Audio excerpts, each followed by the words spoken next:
السلام علیکم ورحمۃ اللہ وبرکاتہ نحمده ونصلي على رسوله الكريم اما بعد الحمد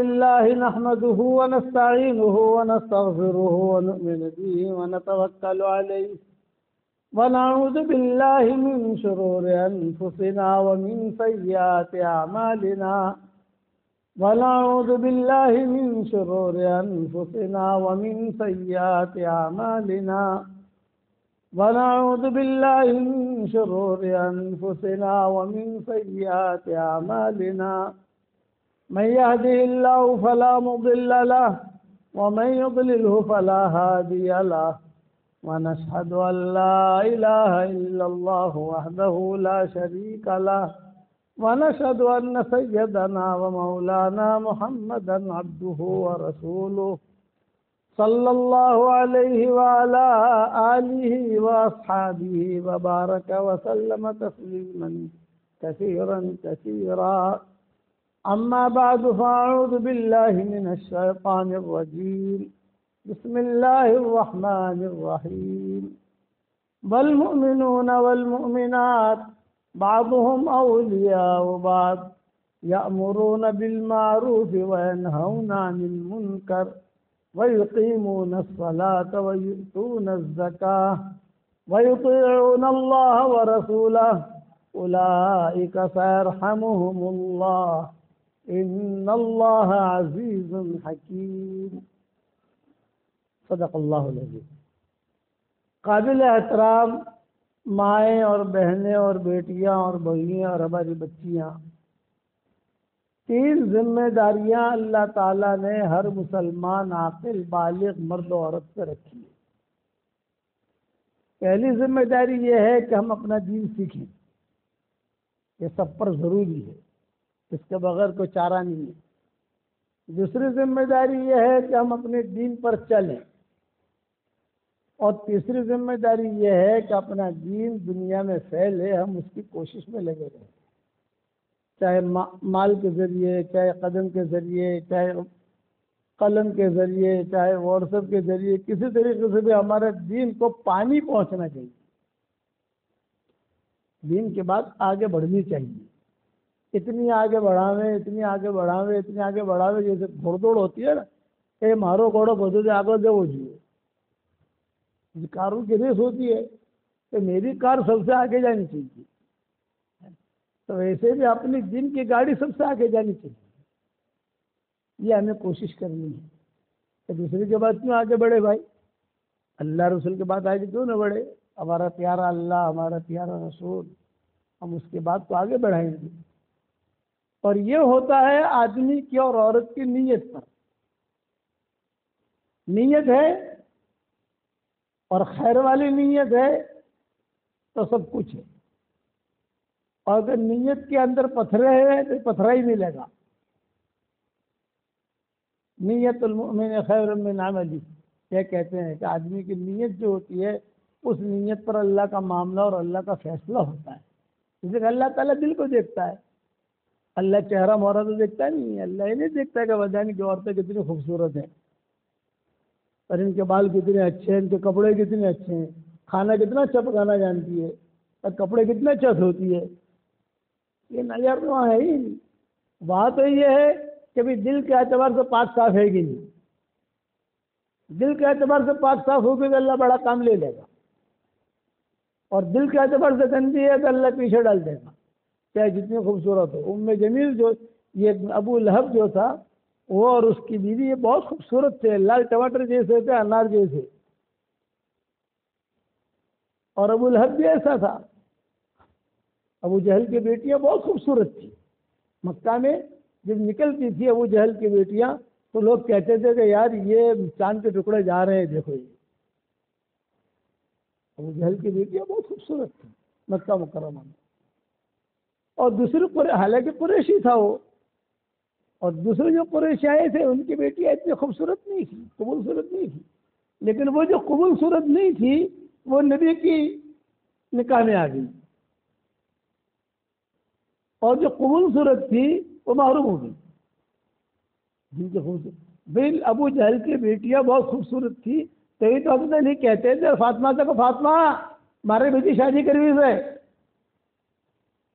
یا حضرت علی کہتے تھے تمہارے بیٹی شادی کروی سے، فاطمہ سے کہتے تھے. حضرت فاطمہ کہتی تھی کیا کہتے ہو تم؟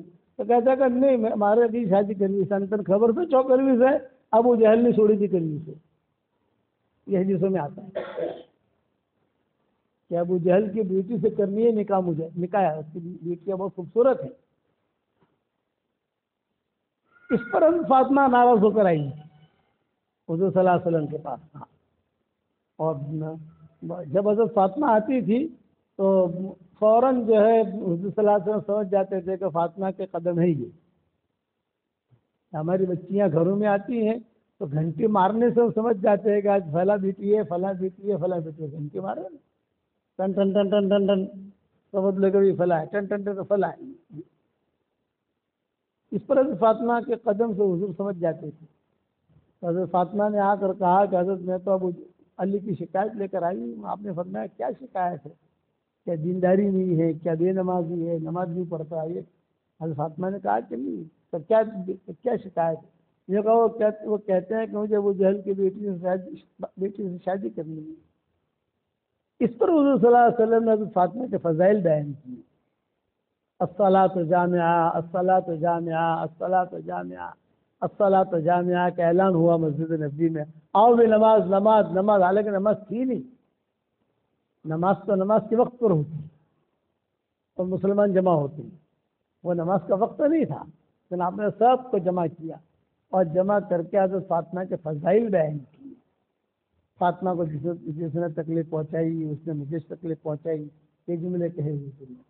کیونکہ الصلاۃ جامعہ، الصلاۃ جامعہ کا اعلان ہو گیا تھا تو حضرت علی بھی آ گئے. ان کو تو پتہ نہیں تھا کہ گھر میں کیا ہوا ہے. حضرت علی بھی آ گئے، سب آئے پیچھے بیٹھے. حضور نے جو حضرت فاطمہ کے فضائل بیان کیا تو حضرت علی سمجھ گئے میری شکایت پہنچی ہے، یہ اس کا ریئیکشن ہے. اب سب مجمع جمع ہو گیا، اس نے دعا کرا لی، سب کچھ ہو گیا، بات ختم ہو گئی. اور حضرت علی بھی پہنچ گئے، حضرت فاطمہ بھی پہنچ گئی. حضرت علی نے کہا فاطمہ میں سمجھ گیا مجھے دوسری شادی نہیں کرنی. یہ حضرت علی نے کہا. تو بیٹیاں اس کو بہت خوبصورت تھی. تو اللہ کے یہاں یہ معیار نہیں ہے، معیار عورت کی دینداری ہے.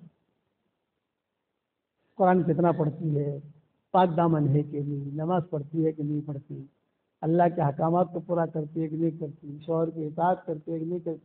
اس پر اللہ تعالیٰ اس کے نسلوں تک کے فیصلے کرتے ہیں. آپ جو بیٹھیے یہاں تو آپ کی نیت اور آپ کی دینداری پر آپ کے 100 نسلوں تک کے فیصلے ہوں گے. یہ مولانا الیاس صاحب رحمۃ اللہ علیہ کی والدہ اور ان کی دادی وہ دیندار تھی. ان کی دینداری کی وجہ سے آج اللہ تعالیٰ نے یہ کام دیا. مولانا الیاس صاحب کو پیدا کیا انہیں کے پیڑ سے. میرے والد صاحب رحمۃ اللہ علیہ ہماری دادی کا قصہ سناتے تھے. کہتے تھے کہ میں چھوٹا تھا تو میرے والد صاحب رحمۃ اللہ علیہ فرماتے تھے مجھے کھیلنے کا بہت شوق تھا، بہت شوق، لڑکوں کے ساتھ بھاگوں کروں. تو میری دادی جو ہے نابینا تھی، تو دادی نے کہا کہ اعلیٰ عمر قرآن پڑھائے. ان کو قرآن سننے کا شوق تھا، دادی کو قرآن سنا. تو میرے والد صاحب رحمۃ اللہ علیہ بیٹھ جاتے تھے اور بیٹھ کر جو ہے سورہ کوثر سنا جی، سورہ اخلاص سنا دیا، سورہ والعصر سنا جی، اور بھاگ گئے. پھر جو ہے کھڑی ہوتی دادی اور نابینا تو تھی، اور دیوار پکڑ کر یوں کرتے کرتے باہر آتی اور زور سے کہتے کہ اللہ عمر عمر چو ناشی جو تو چو جو بھائی جو.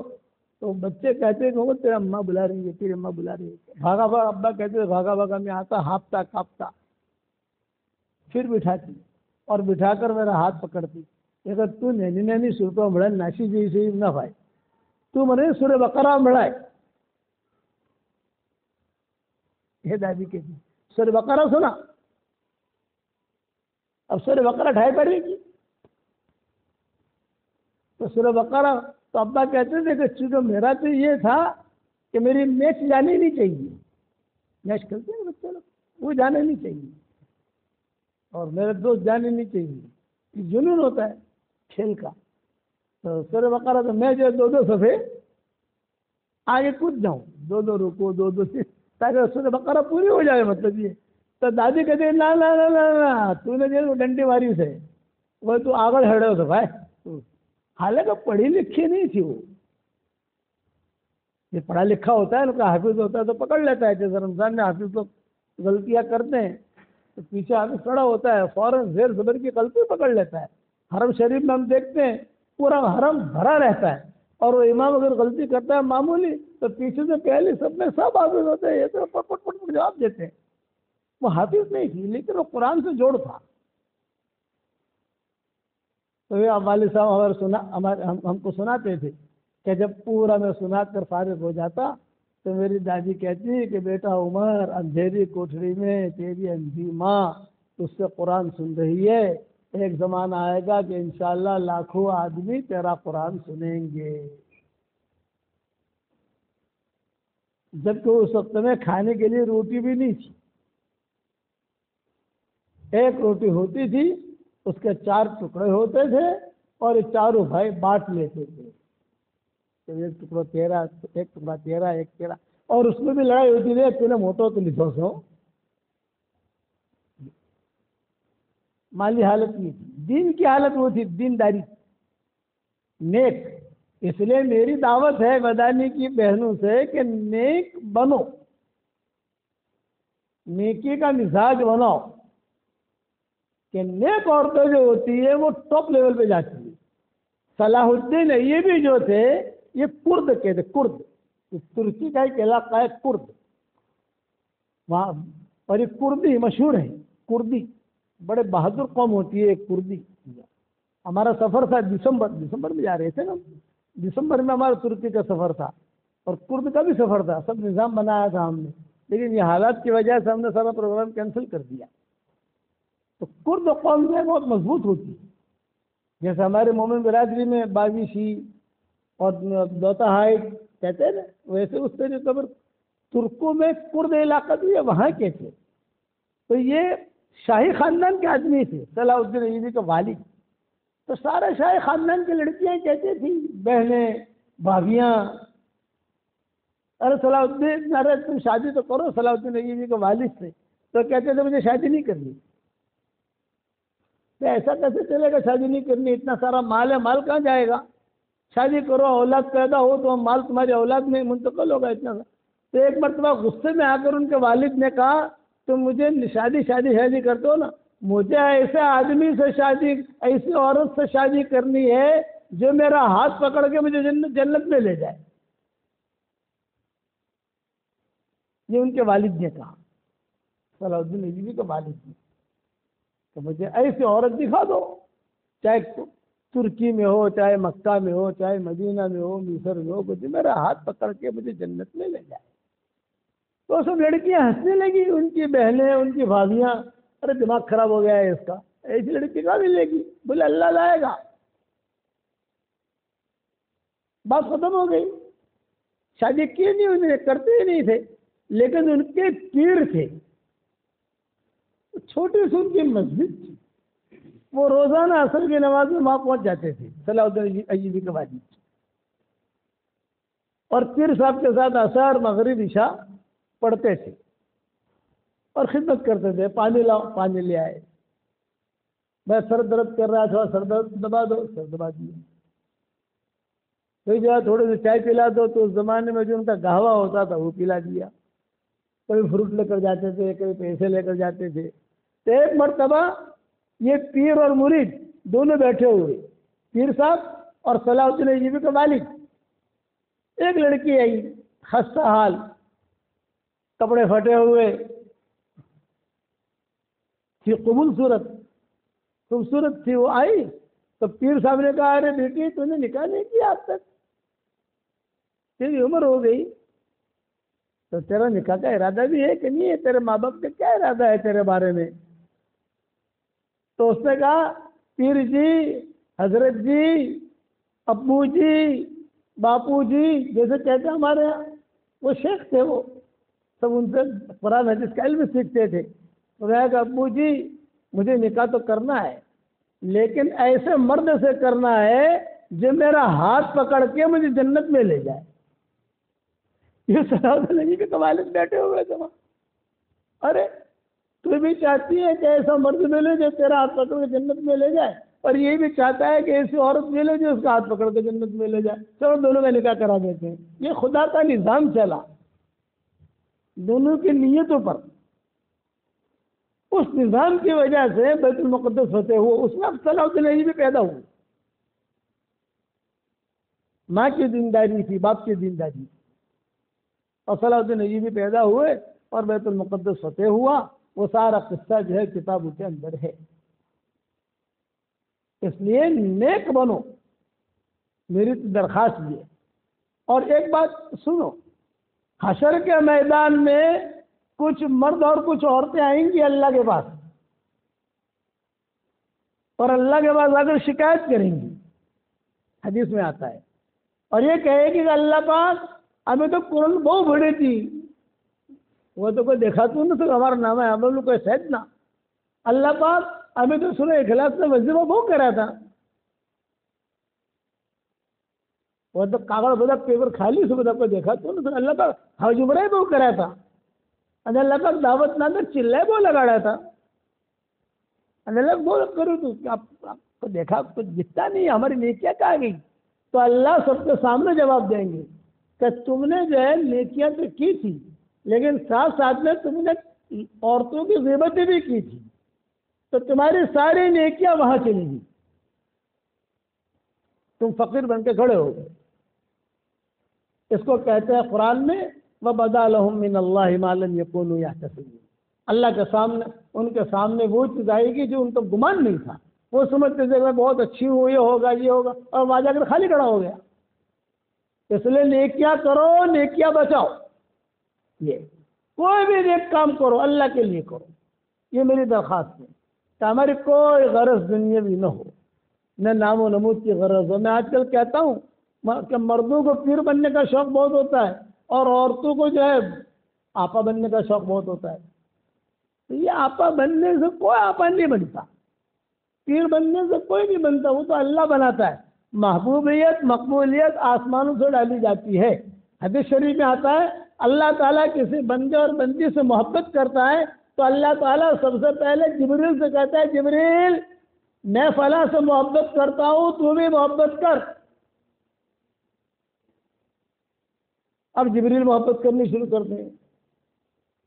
پھر اللہ تعالیٰ کہتے ہیں کہ جبریل اعلان کر آسمان میں.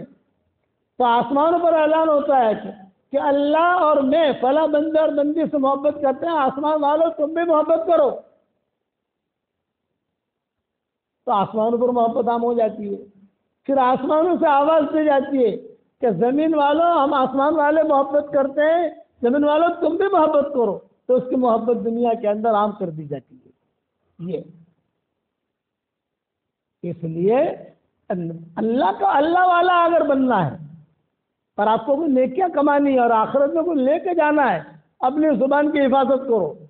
آج ہی میں نے ایک حدیث نقل کر کے بھیجی ہے ساری دنیا کے اندر کہ حشر کے میدان میں اللہ تعالیٰ اس مرد اور اس عورت کی طرف دیکھے گا بھی نہیں, بات بھی نہیں کرے گا. بخاری شریف کہتی ہے, ترمذی کہتی ہے, دیکھے گا بھی نہیں اور بات بھی نہیں کرے گا. اگرچہ وہ نمازی ہوں, اگرچہ وہ حاجی ہوں, اگرچہ بہت بڑے مفسر ہوں, اگرچہ وہ عالم ہوں, اگرچہ کوئی دین کا بہت بڑا کام کرنے والے ہوں, ان کی طرف دیکھے گا بھی نہیں اور ان سے بات بھی نہیں کرے گا. کون ہے وہ لوگ, وہ مرد عورتیں کون ہیں؟ فرمایا کہ وہ عورتیں ہیں, وہ مرد ہیں جن کے زبان کے شر سے, ڈر کی وجہ سے لوگ ان سے ملنا چھوڑ دیں. ڈر کہ یار آ بیڑی سے مت موڑو یار, ہو آپ نے ایک بات کرشن ہو باتوں کرو شاید. جن کے ڈر کی وجہ سے, زبان کے فتنے سے, کہ کبھی اس سے بہت ڈر لگتا ہے, یہ پتہ نہیں سمجھی گی اونجی گی نہیں, اور بات جو ہے پھیلے گی, اور بات اب کہیں گے ہم کچھ اور بات الٹی کریں گی. ایسی عورت سے پناہ مانگی گئی. اسی لیے حدیث شریف میں آتا ہے کہ ایک مرتبہ حضرت عائشہ اور حضور صلی اللہ علیہ وسلم دونوں بیٹھے ہوئے، ایک آدمی گزرا تو حضور صلی اللہ علیہ وسلم نے حضرت عائشہ سے کہا عائشہ عائشہ عائشہ پردہ کر لو پردہ کر لو، یہ جو ہے یہ مدینہ منورہ کا بدترین آدمی ہے، بدترین آدمی ہے، یہ آپ نے فرمایا۔ اب جو قریب سے گزرا، بھائی آ جاؤ بھائی آ جاؤ بھائی آ جاؤ بھائی آ جاؤ، اٹھایا بات چیت کی، کھجور دی، ایسا کھجور دو پانی دو، اکرام کیا، اکرام کو کیسے جو چلا گیا، اور جو چلا گیا تو حضرت عائشہ آ گئی، حضرت آپ تو کہتے تھے کہ بہت بدترین آدمی ہے، آپ نے تو اس کا بہت اکرام کیا۔ ارے بولے میں نے اس کا اکرام اسی لیے کیا تاکہ اس کے شر سے بچوں، یہ آپ نے فرمایا، اس کے شر سے بچنے کے لیے میں نے اکرام کیا ہے۔ یہ ساری حدیثیں میں نے میری کتابوں میں لکھی ہے حوالوں کے ساتھ۔ تھوڑی دیر کے بعد دوسرا آدمی گزرا تو آپ نے فرمایا کہ ایسے ایسے پردہ کر لو پردہ کر لو، مدینہ منورہ کا سب سے اچھا آدمی آیا، بیٹھو بیٹھو، نہ اس کو پانی کا پوچھا، نہ اس کا اکرام کیا، نہ کھجور دی، کچھ بھی نہیں۔ آپ نے فرمایا حضرت آپ نے فرمایا بہت اچھا آدمی، آپ نے تو کوئی بھاؤ پوچھا نہیں۔ ارے بولے اتنا اچھا آدمی ہے کہ فرشتے بھی اس کی عزت کرتے ہیں، اور مجھے تو ڈر نہیں ہے کہ یہ خیر والا آدمی ہے، ہمیشہ خیر ہی خیر پھیلائے گا، یہ بری بات تو پھیلائے گا نہیں۔ اس لیے میرا آج کا سبق یہ ہے، نیک بنو، نیک نیک انسان یہ اللہ کو پسند ہے۔ اور اب ہدیہ دیتا ہوں آپ لوگوں کو، 10 مرتبہ سورہ اخلاص پڑھو تو جنت میں ایک محل تیار ہو جاتا ہے، 20 مرتبہ پڑھو 2 محل تیار ہو جاتے ہیں، 30 مرتبہ پڑھو 3 محل تیار ہو جاتے ہیں، 40 مرتبہ پڑھو 4 محل تیار ہو جاتے ہیں، حدیث شریف میں آتا ہے۔ اب آپ کو جتنے محل بنانے بناؤ، میں تو کہتا ہوں 313 مرتبہ سورہ اخلاص پڑھنے کی عادت ڈال دو، 313 مرتبہ درود شریف پڑھنے کی عادت ڈال دو، 313 مرتبہ استغفار کی عادت ڈال دو، اور روزانہ کی آپ کی جو آپ کی تسبیح ہے وہ بھی اس میں انکلوڈ ہو جائے گی۔ روزانہ 100 مرتبہ تو پڑھتی ہیں عورتیں عام طور سے درود شریف استغفار، وہ اس میں آ جائے گی، اب 213 مرتبہ پڑھنا ہے۔ اس کے بعد اللہ تعالیٰ سے جو دعا مانگو گے اللہ آپ کی دعا قبول کرے گا۔ اور روزانہ 313 مرتبہ اگر سورہ اخلاص پڑھا تو 31 بنگلے تیار ہو جائیں گے انشاءاللہ۔ کتنے بنگلے بھائی؟ 31۔ امریکہ میں شکاگو ایک شہر ہے، وہاں سے ایک عورت کا مجھے فون آیا، ڈاکٹر نہیں ہے، اس نے کہا حضرت جب سے میں نے سنا تو میں نے الحمدللہ 10 لاکھ مرتبہ سورہ اخلاص پڑھا، میرے بہت بنگلے تیار ہو گئے۔ یقین، جو یقین کے راہ پہ چل پڑے انہیں منزلوں نے پناہ دی، جنہیں وسوسوں نے ڈرا دیا وہ قدم قدم پر بیٹھ گئے۔ کوئی کام ایسا گھر میں مت کرو کہ جس سے ہماری اولاد خراب ہو۔ آج ہماری بیٹیاں خراب کیوں ہوتی ہیں؟ ہمارے خراب ہونے کی وجہ سے۔ آج ہمارے بیٹے خراب کیوں ہوتے ہیں؟ ہمارے خراب ہونے کی وجہ سے۔ ماں باپ آج آرڈر کرتے ہیں لیکن کرتے نہیں ہیں۔ ماں باپ کہے نماز پڑھ نماز پڑھ، خود باپ نماز نہیں پڑھتا تھا، کیسے پڑھے گا بیٹا؟ ماں کہتی ہے پڑھ دو کر جو نہ کرائے، لیکن ماں خود بھی پڑھتا ہے تو بیٹی کیسے پڑھتا کرے گی؟ قیامت قریب ہے، میرا جملہ یاد رکھنا۔ تو فقیر کے ودانی میں کیا گیا تھا؟ قیامت قریب ہے، مہدی علیہ السلام بھی قریب ہے، کچھ پتہ نہیں ہے دنیا کون سی حالت کون سا کروٹ بدلے، یہ کچھ نہیں کہہ سکتے۔ اس لیے اپنے ایمان کی حفاظت کرو اور اپنے دین کی حفاظت کرو، ادھر ادھر کھیل کود ادھر ادھر کی باتیں اس میں لگو ہی مت۔ رات کو نیند نہ آئے تو واٹس ایپ کھول کر وہ یوٹیوب کھول کر موبائل مت دیکھو، جنت میں بنگلے بناتے بناتے سو جاؤ، سورہ اخلاص پڑھتے پڑھتے سو جاؤ، دعائیں پڑھ لو، سورہ اخلاص پڑھتے پڑھتے سو جاؤ۔ اور گھر میں تعلیم کا اہتمام، جو ہمارے بڑوں کی چیزیں بتائیں گی، تعلیم کا اہتمام، پھر اللہ کے راستے میں نکلنے کا اہتمام، کبھی 3 دن کے لیے نکل جاؤ، کبھی 3 دن چلنے کے لیے نکل جاؤ، جیسا ہمارے ساتھی مشورہ کر لیں، کبھی چلنے کے لیے نکل جاؤ، وہ تو مشورے کی چیز ہے، کہاں جانا ہے، کس کو جانا ہے، کس کو نہیں جانا، نکلو اللہ کے راستے میں، تعلیم کے حلقے، کہ جہاں جہاں آپ کا جوڑ ہوتا ہو، جیسے یہاں پر جو ہمارے یہاں تو کوئی سب گزاری کہتے ہیں، بمبئی میں دوسرے یہاں پر بھی کہیں نہ کہیں تو ہوتا ہوگا، جڑتے ہوں گے، بدھ کے دن جڑتے ہوں گے، کہیں منگل کو جڑتے ہوں، بدھ کے دن جڑتے ہیں نا، وہاں اپنے شوہروں کو بھیجو، مسجدوں میں بھیجو اپنے شوہروں کو، اور اللہ تعالیٰ سے خوب دعائیں مانگو۔ دعا مانگنے والی کبھی بھی نامراد نہیں ہوتی، تو اتنا میرا جملہ یاد رکھنا، دعا مانگنے والا کبھی بھی نامراد نہیں ہوتا۔ نیت میں اللہ نے اجر بھی رکھا ہے، نیت میں اللہ نے اثر بھی رکھا ہے۔ دعا کبھی بھی یعنی غیر مقبول نہیں ہوتی کہ دعا قبول نہیں ہے، ریجیکٹ ہوگی، نہ، یہ ایسا نہیں ہوتا۔ دعا ہمیشہ قبول ہوتی ہے، چاہے اس کا اثر ہمیں دکھائی دے، چاہے اس کا اثر دکھائی نہ دے۔ یہ دعاؤں کا بہت اہتمام کرو، اور اپنے گھروں میں قرآن شریف خوب پڑھو، فرشتوں کو بہت دعوت دو، شیطان کو دعوت مت دو، فرشتوں کو بہت دعوت دو۔ قرآن پڑھو گے فرشتے آ جائیں گے، نماز پڑھو گے تو فرشتے آ جائیں گے۔ اللہ تعالیٰ آپ کو اور ہم سب کو عمل کرنے کی توفیق عطا فرمائے۔ اور اب جو ہے میں تو دعا کرا لیتا ہوں، 5:45 بجے اذان بھی ہے، اور آپ جو ہے ایک تو سورہ اخلاص 313 مرتبہ اگر پڑھو گی روزانہ تو 31 بنگلے جنت میں تیار ہو جائیں گے انشاءاللہ، 31 بنگلے، اور کوئی انکم ٹیکس والا فون نہیں کرے گا۔ ودانی میں تو ایک بنگلہ آپ نے بنایا تو لوگ آ کے دیکھتے ہیں ابھی کتنا خرچہ تھا، کتنا ہوا، کبھی پولیس والے آ کے پوچھتے ہیں، حکومت آ کے پوچھتی ہے یہ پیسے کہاں سے لائے تم، 2 کروڑ روپیہ آپ نے لگا دیا، پیسے کہاں سے لایا؟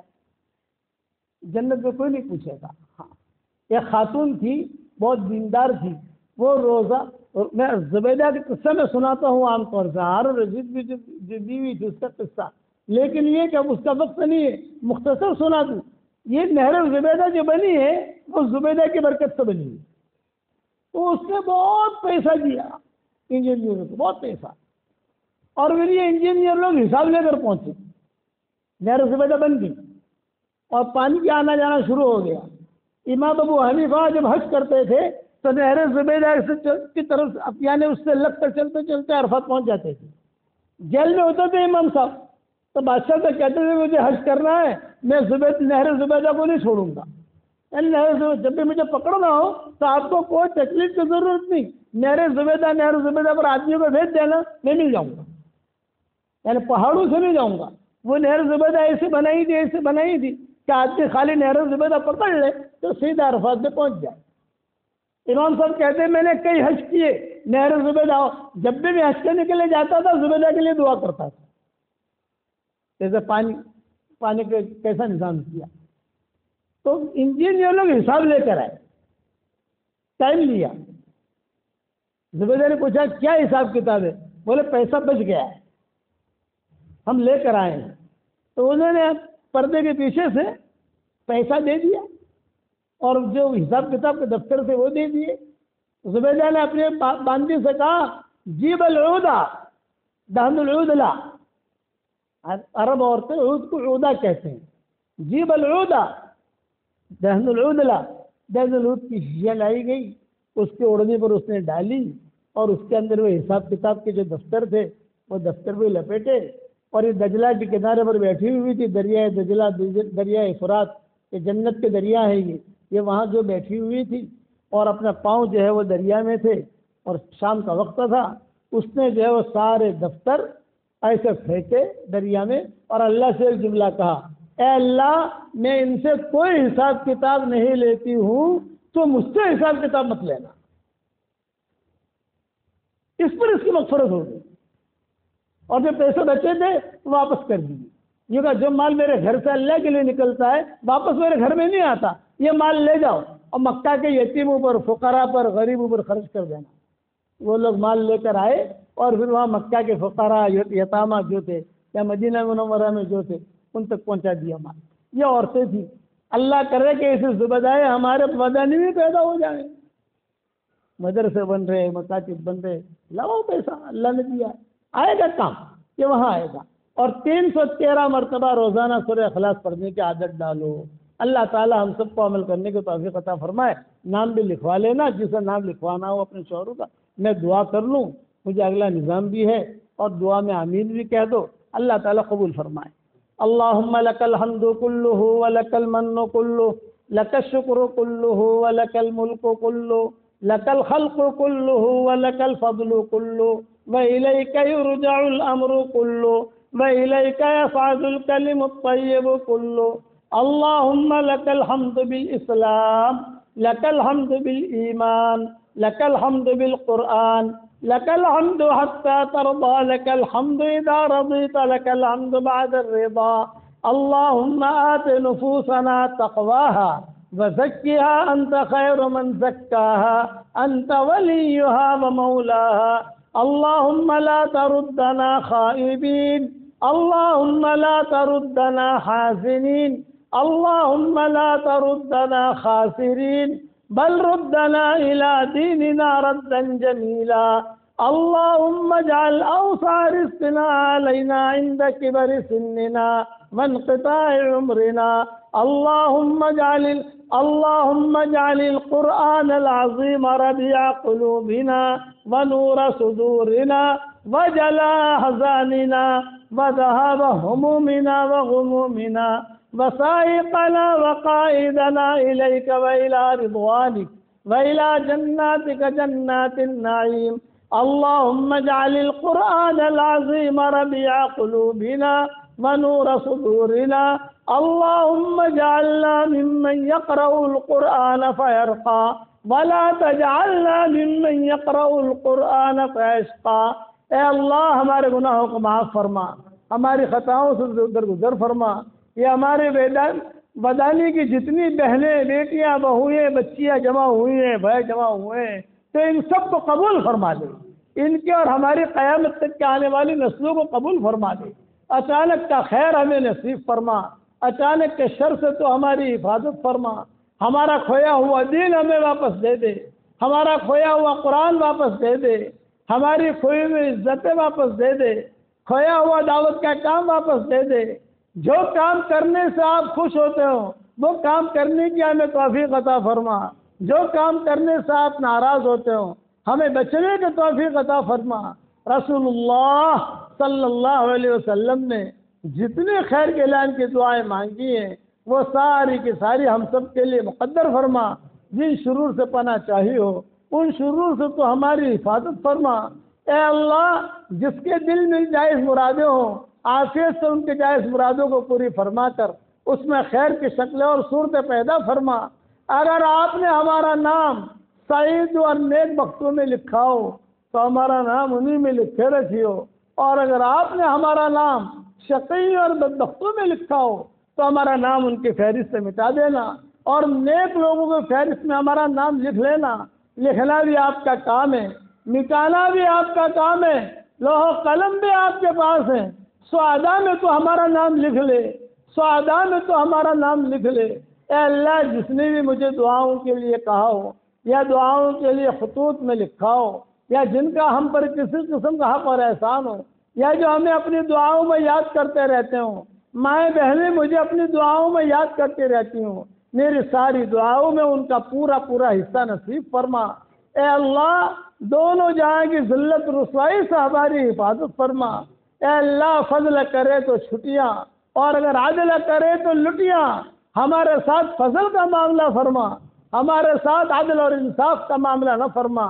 بدانی میں آنے کو تو قبول فرما، بدانی میں بیان کرنے کو تو قبول فرما، اور بدانی سے جانے کو تو قبول فرما. اے اللہ رسول اللہ صلی اللہ علیہ وسلم کی یہ امت، اس امت کو تیرے نبی نے بھائی بہن بنایا ہے. ہم تیرے نبی کے بھائی بہن ہیں. آج تیرے نبی کے بھائی بہن بہت پریشان ہیں. اے اللہ تیرے نبی کے بھائی بہن بہت پریشان ہیں. تیرے نبی کے بھائی بہنوں پر رحم کا اور کرم کا اور فضل کا معاملہ فرما. اے اللہ جن کے لڑکے اور لڑکیاں شادی کے لائق ہوں، غیر شادی شدہ ہوں، بہترین جوڑوں کا ان کے لیے انتظام فرما.